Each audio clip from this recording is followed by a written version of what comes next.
y que continúe la corrupción, el clasismo, el racismo y la discriminación, te recomendamos que no veas este programa porque puede ocasionarte algún daño psicológico o emocional o afectar los intereses que defiendes.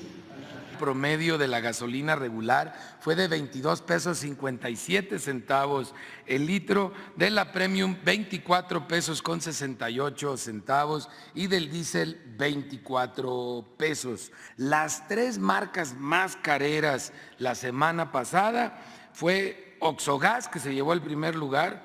No sé por qué no les gusta dar un precio razonable. Chevron, que era difícil rebasarlo, pero pues Oxogas lo logró, y Petro-7. Ahí están los tres más careros la semana pasada. Ya saben a dónde ir si quieren pagar muy caro.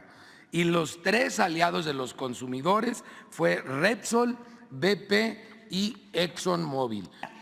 Aquí estamos muy orgullosos de que se trajo a México la producción de este bogie y hoy los trenes van a tener bogie 100% mexicano, producidos en Alstom, en México, en la planta de Sagún, por manos mexicanas. Estamos trabajando en beneficio de la gente, es donde se aplican más los programas de bienestar. Por eso les envío un saludo y al mismo tiempo el llamado para que no caigan en actos ilegales, que no se dejen someter, que no los enganchen, sobre todo a los jóvenes, y que ya ordené que haya más presencia de la Guardia Nacional en toda esa región y que vamos a seguir ayudando. También estos delincuentes, que son muy buenos para la propaganda,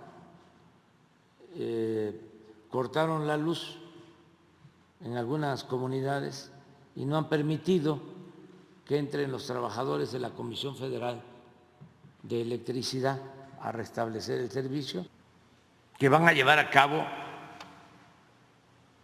esa reforma, que la gente, cuando vayan los diputados y senadores a hacer campaña, les pregunten: ¿vas a votar en la Cámara de Diputados, en la Cámara de Senadores, si ganas, para que el pueblo elija, para que nosotros, los ciudadanos, decidamos quiénes deben ser jueces, magistrados y ministros? Para que yo te dé el voto. O vas a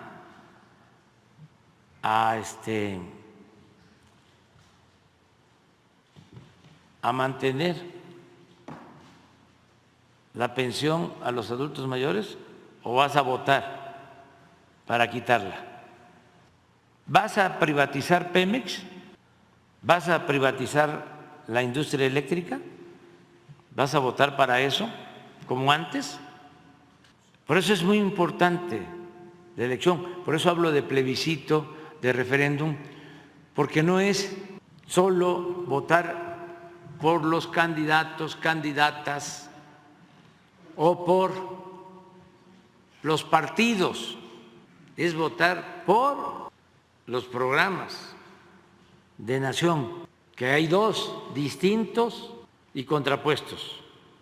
Siempre ha sido así, durante todo el periodo neoliberal, pero ahora sí se descararon por completo. Es lo que pasó con los medios de información, que simulaban que eran profesionales, independientes, objetivos, y ya ahora pues se acabó la simulación y ya todos se han quitado las máscaras. Todo esto ha ayudado mucho, mucho, mucho. Al recibir el encargo de rescatar el sistema de salud en México con la creación del IMSS Bienestar, hicimos un planteamiento a los gobiernos de los estados, hacer diagnósticos, levantamiento de campo para identificar las necesidades que se tenían en hospitales y centros de salud que atienden a la población sin seguridad social. Y a partir de eso, iniciar el proceso de transferencia, de federalización, para que su operación estuviera en esta nueva institución, el IMSS Bienestar.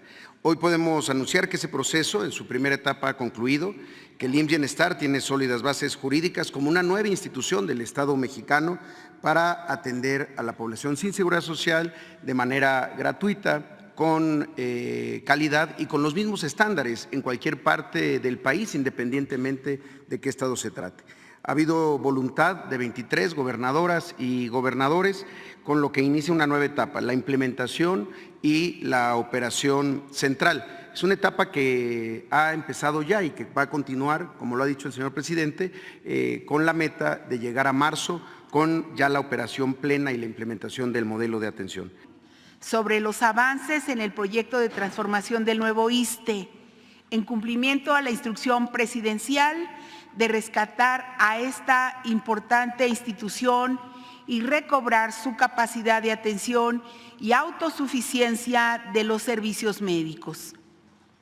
Desde hace un año, una comisión de servidores públicos trabajan en cambiar la situación de abandono institucional preexistente, el desmantelamiento y la corrupción en la que se encontraba el ISSSTE.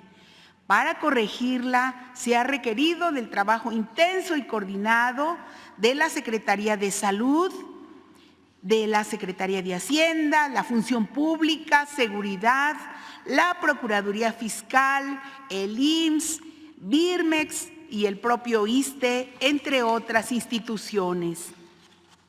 Producto de esta labor conjunta, les presentamos hoy la actualización de las acciones emprendidas en el último mes para revertir las afectaciones a este instituto con la finalidad de garantizar el derecho a la salud, mejorar la atención al público usuario, garantizar la atención médica oportuna y el suministro de medicinas, dotar a las unidades médicas de equipamiento e instrumental de vanguardia para la atención de los derechohabientes y combatir la impunidad y la corrupción. Los que se sentían dueños de México y se dedicaban a saquear, a robar, se han ido a proteger al Poder Judicial.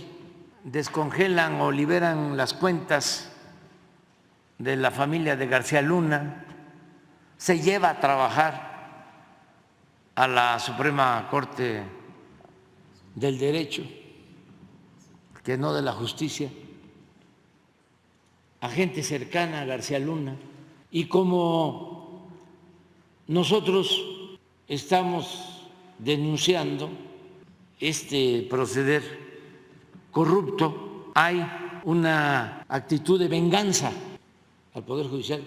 No se respeta el Estado de Derecho. No hay que dar ningún motivo, no testerearlos para nada, no tocarlos ni con el pétalo de una rosa, nada más aclarar las cosas, informar. La información es fundamental, que la gente sepa. Entonces, que se dé a conocer toda esta información que están solicitando. Es un poco lo del INE, que una consejera filopanista del bloque conservador nos pide que pongamos un letrero, se pone el letrero. ¿Qué más quieren? Todo. No hay ningún problema, solo que pues tenemos el derecho de agregar una postdata, ¿no? Prohibido prohibir. Vamos a hablar todos, vamos a escucharnos todos. No a la censura, no a la mordaza. Entonces, por eso agregué la postdata. Si eres conservador y estás en contra de la transformación del país, y si tiene que ser honesto, porque los conservadores de antes no simulaban, lo aceptaban. Y si estás en contra de la transformación del país, pues también lo tienes que aceptar, porque quieres que regresen los fueros y los privilegios de unos cuantos. Si quieres eso, que el gobierno sea para una minoría, México de una minoría, México de una oligarquía, y que continúe la corrupción, porque eso era lo que imperaba, la corrupción, el clasismo. Por eso les molesta cuando hablo de los fifís o de los aspiracionistas o el racismo. ¿Cuántos ejemplos tengo? Difunden fotos de una carretera recién construida en Playa del Carmen, Quintana Roo, y como se ve en la imagen, no tiene continuidad y se ve mal hecha, mal planeada, y pues por supuesto se la atribuyen al gobierno de la 4T. La foto de esta obra, como digo, del humor involuntario, se viralizó este fin de semana. Salieron videos y la oposición y los medios conservadores se dieron vuelo y la bautizaron como la carretera del bienestar, señalando que se trataba de una obra del gobierno federal. Pero bueno, esto, como sabemos ahora, no es verdad. La ahora célebre carretera chueca de Playa del Carmen es una obra relativamente reciente. En julio de 2022 inició su construcción y el pasado 5 de abril, Lili Campos, presidenta municipal de Solidaridad, entregó la vialidad terminada, con todo y las imperfecciones. Aquí vemos las imágenes de la alcaldesa panista inaugurando la obra. En el portal informativo del ayuntamiento se pueden ver también, por si alguien quiere consultar, en las redes sociales de la alcaldesa Lili Campos. El trazo se diseñó de esta forma por un problema con tierras ejidales que conurban la zona. Bueno, a pesar de no ser verdad, diversos medios atribuyeron la obra al gobierno federal. Por ejemplo, Infobae recogió comentarios de redes y publicó que este error de diseño se habría dado en el municipio de Solidaridad, ubicado en el estado de Quintana Roo, y sería parte de los proyectos impulsados por la Cuarta Transformación en la actual administración. Es la misma Cantalneta que publicó La Silla Rota, Uno TV, entre otros. Pero pues no fueron los únicos. También se les unió, ¿quién cree? Pues Chumel Torres, ya saben, beligerante como siempre, el dueño de Electra, la reportera Leticia Robles, quien atribuyeron la obra y el error al gobierno de México, aunque haya sido responsabilidad de un gobierno emanado del PAN. Así se las gastan. Pero, pues, vamos con la siguiente. Prevé periodista opositor apocalipsis financiero, pero es una falsa profecía. El intelectual orgánico de la derecha, Héctor Aguilar Camín, director de la revista Nexos, colaborador de Latinus y Milenio, y uno de los más enojados con la Cuarta Transformación. En especial, hay que decir, está muy enojado con el presidente Andrés Manuel López Obrador. Y él publicó hace unos días un artículo titulado La cruda fiscal de 2025. Aguilar Camín habla del paquete presupuestal para 2024 y dice, escuchen: muy seria puede ser la cruda de 2025. Aquí los expertos coinciden. La fiesta de 2024 dejará al país en la orilla de una crisis fiscal, urgido de ingresos y lleno de deudas.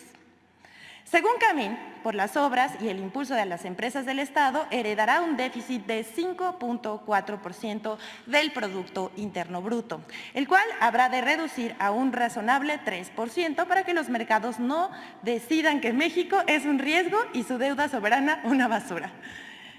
¿Cómo ven a Héctor Aguilar Camín? Además, vaticina que luego de su fin de fiesta de 2024, morenista u opositor, el gobierno estará en cueros, con la única luz en el horizonte de las inversiones del nearshoring, cuyos tiempos de maduración no tienen nada que ver con los tiempos de las crisis fiscales. Pero esta visión catastrófica es falsa. El paquete económico 2024 es un programa realista y responsable. El déficit para este año está programado en 2.6%, en los 6 años sumará un total de 5.4%.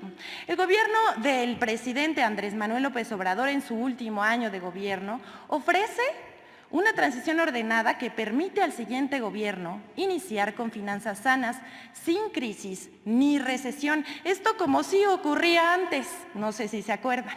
Querían que se convirtiera en algo natural.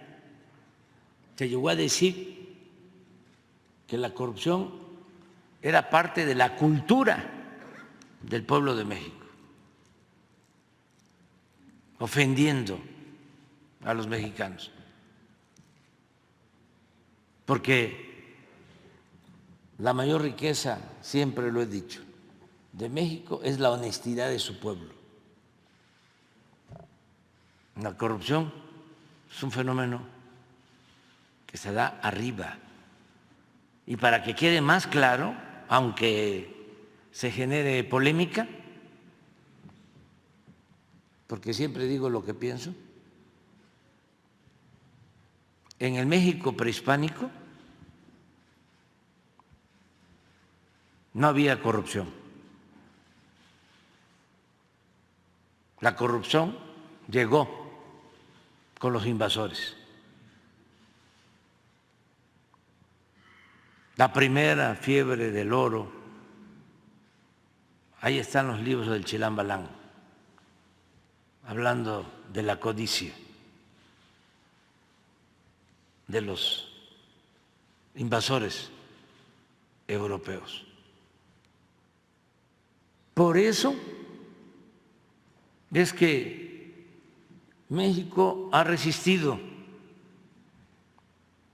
porque en sus raíces profundas existen esos antecedentes de honestidad en el pueblo. Son virtudes que se han mantenido con el paso del tiempo, que se heredan de generación en generación. Y a pesar de que esta mancha negra ha querido extenderse y eclipsar todo, no ha podido. Entonces, para los jóvenes, no permitir la corrupción, no aceptar a los corruptos,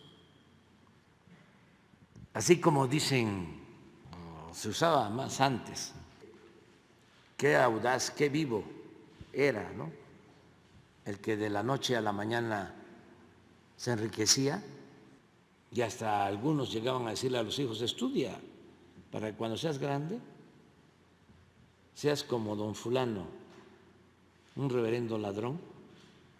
Así hay que señalar al corrupto, estigmatizar al corrupto. En la investigación que se está realizando aparece, y eso es lo que externó Alejandro Encinas, que hubo una reunión de funcionarios públicos estatales y federales, una o dos, cuando sucedieron los hechos, pero son reuniones ahora sí que públicas, hay hasta grabaciones de los que participaron. Y a eso se refería Alejandro Encinas, que en una de esas reuniones, o en las dos, estuvo el ex jefe de la Policía de la Seguridad Pública, Harfuch. Esas reuniones las encabezaba el procurador Murillo Karam, porque él fue nombrado, estimo que por el presidente Peña, como el responsable de la investigación. Y él incluso lo acepta, de que él era el responsable de toda la investigación. Él y Tomás Herón. Entonces, cuando le preguntan a Alejandro Encinas que si estaba en esas reuniones o había participado Harfuch, él dijo que sí, porque es cierto, pero eso es distinto a que haya participado en la desaparición de los jóvenes. Lo que pasa es que como estamos ahora en temporada electoral, pues ya todo es noticia con esos propósitos, ¿no? Y hay que aclarar las cosas como son, no mentir.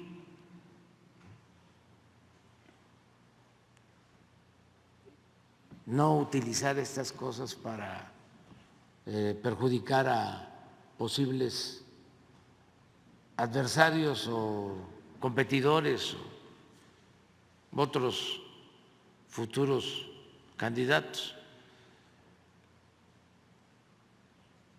y no utilizar un caso tan lamentable, ¿no?, como el de los jóvenes de Ayotzinapa desaparecidos con fines politiqueros, ¿no? Y debe de quedar claro de que nosotros estamos haciendo la investigación a fondo.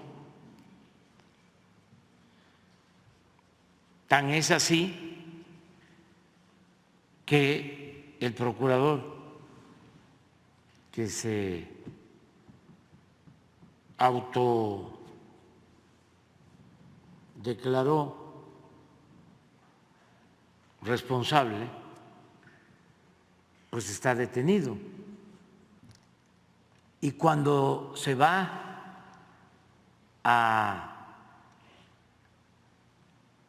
ejercer el procedimiento para elaborar los documentos y solicitar las órdenes de aprehensión, se produce en la Fiscalía una rebelión. Se oponen,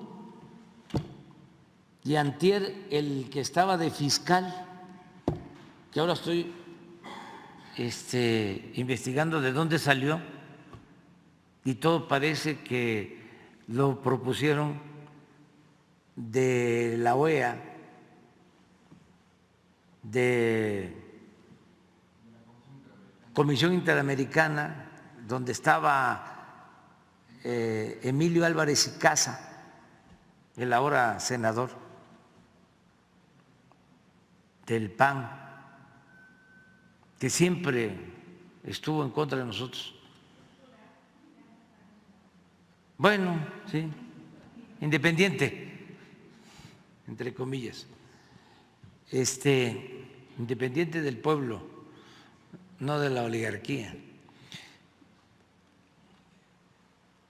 Pues ahora él declara, antier, ayer, de que no quiso cumplir la instrucción y en efecto terminó el fiscal Gertz Manero haciendo todos los documentos y haciendo acopio de pruebas prácticamente solo, porque empezaron a renunciar al interior de la Fiscalía y renuncia este fiscal especial que ya llevaba como 3 años y como yo estaba exigiendo, demandando que se avanzara, como el gobierno de Estados Unidos y el Congreso aprueba un programa como lo fue la Alianza para el Progreso en la época del presidente Kennedy, para que haya trabajo, que se combata la pobreza, que se apoye a la gente de países en donde hay crisis económica o política. Eso es lo que deberían de estar haciendo, por un lado, y quitando bloqueos y dejando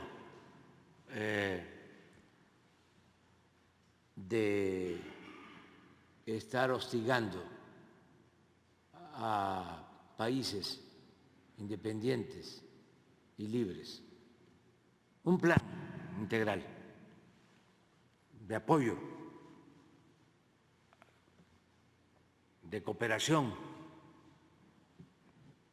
para que venezolanos, cubanos, nicaragüenses, ecuatorianos, guatemaltecos, hondureños, se vean en la necesidad de emigrar. No hacen nada, es más lo que autorizan, pero muchísimo más para la guerra en Ucrania que lo que destinan a apoyar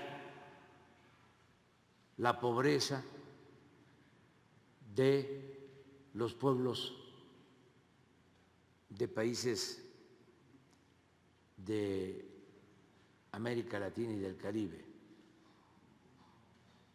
¿Cómo tan rápido autorizan 30, 40 mil millones de dólares para armas en Ucrania? Y ahora nos vienen a decir a nosotros, les vamos a quitar 40 millones de dólares. Es ridículo.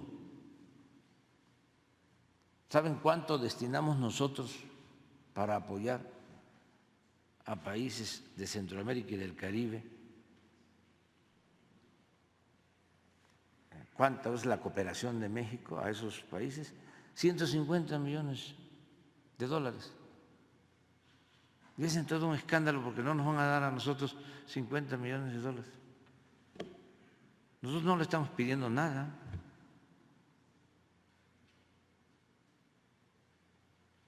Pura politiquería. Bueno, eso es una recomendación respetuosa. Que aprueben un plan de apoyo al bienestar de los pueblos de América Latina y del Caribe. Y lo segundo, que atiendan a sus jóvenes garantizándoles 3 cosas: estudio, que la educación sea gratuita en Estados Unidos, trabajo, y lo tercero, amor, para que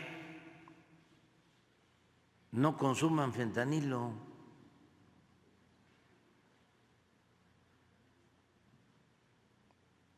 Eso es lo que deberían de estar haciendo, no echándonos la culpa a nosotros. Nosotros estamos ayudándolos todos los días por razones humanitarias,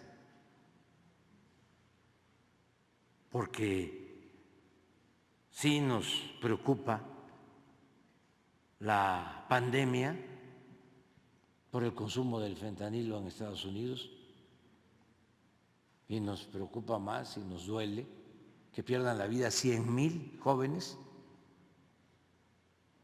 cada año en ese país por el consumo del fentanilo. ¿Y qué hacen ellos, los legisladores?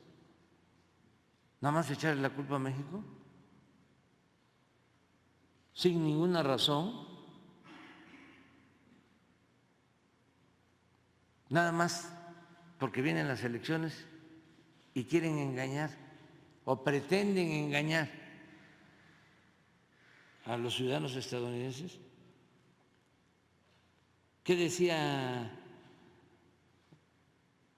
presidente Lincoln? Que nosotros lo recordamos con mucho cariño, porque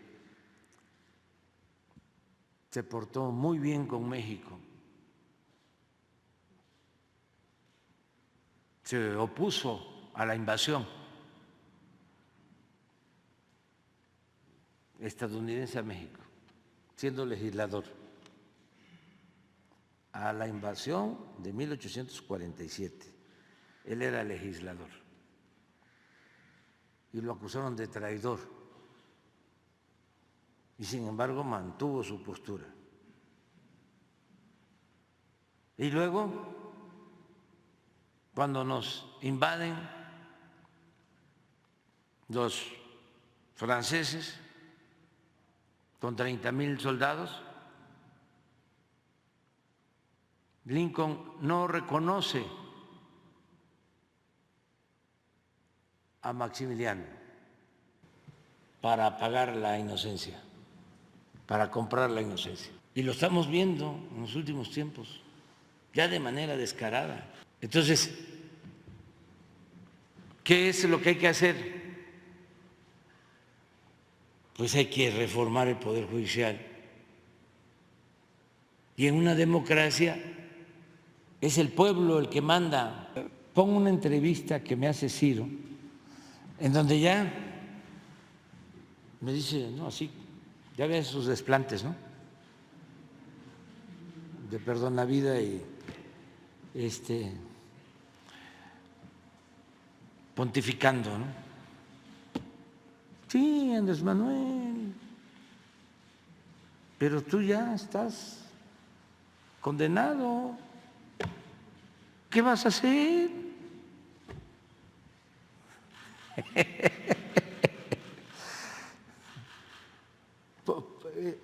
Ojalá le encuentres. Es que es para los jóvenes, porque esto que estamos hablando es 18 años, imagínense, no había nacido todavía el que va a votar, o estaban por nacer, estaban tiernitos los que van a votar el año próximo. ¿Sí? Jovencitos. Pero para que vean esto, entonces lo que tú estás planteando, sí, en aquellos tiempos, hace 18 años, que se asocian todos, que estaba en su apogeo la mafia, no pudieron, menos van a poder ahora.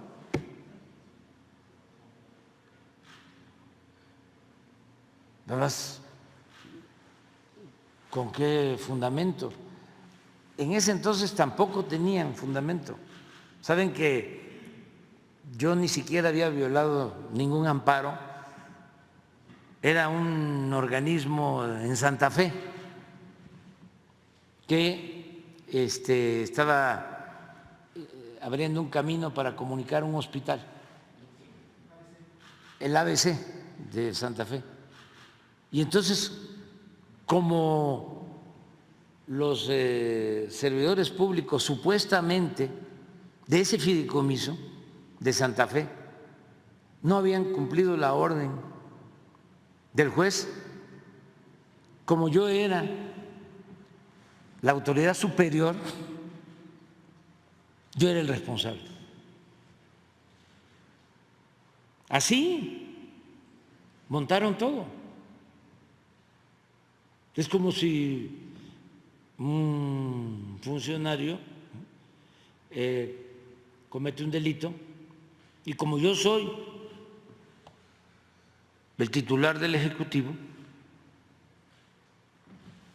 yo soy el responsable.